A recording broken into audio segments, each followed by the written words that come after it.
சனாதன ஹிந்து கிரந்தங்களான வேதாந்தா உபநிடங்கள்ல வந்து பஞ்சகோஷாவை பத்தி சொல்லப்பட்டிருக்கு. மனிதனானவன் இந்த பஞ்சகோஷாவால் அமைக்கப்பட்டவன். இந்த பஞ்சகோஷாக்கள் என்னென்ன அப்படின்னா அன்னமயக, பிராணமயக, மனோமயக, விஞ்ஞானமயக, ஆனந்தமயக. அன்னமயக அப்படின்னா இந்த ஸ்தூல சரீரம், உணவு உட்கொண்டு வளர்க்கப்படுற இந்த ஸ்தூல சரீரம்.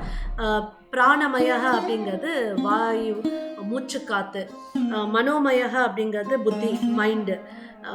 விஞ்ஞானமயக அப்படிங்கிறது ஒரு படி மேலே ஞானம், விஸ்டம் கொண்டது. அது எப்படி இருக்கணும் அப்படின்னா விஞ்ஞான பூர்வமாக இருக்க வேண்டும், அதாவது சயின்டிஃபிக் இன்டலெக்டாக இருக்க வேண்டும். 5வது கோஷா வந்து ஆனந்தமயக. இது வந்து எப்படின்னா அந்த ஆத்ம ஆனந்தம் அப்படின்னு சொல்கிறோம்ல, அது எப்போ ஒரு மனிதனுக்கு வரும்? ஒன்று ஆழ்ந்த நித்ரையில் வரும், இல்லாட்டி ஆழ்ந்த பக்தி எப்போ வரும்.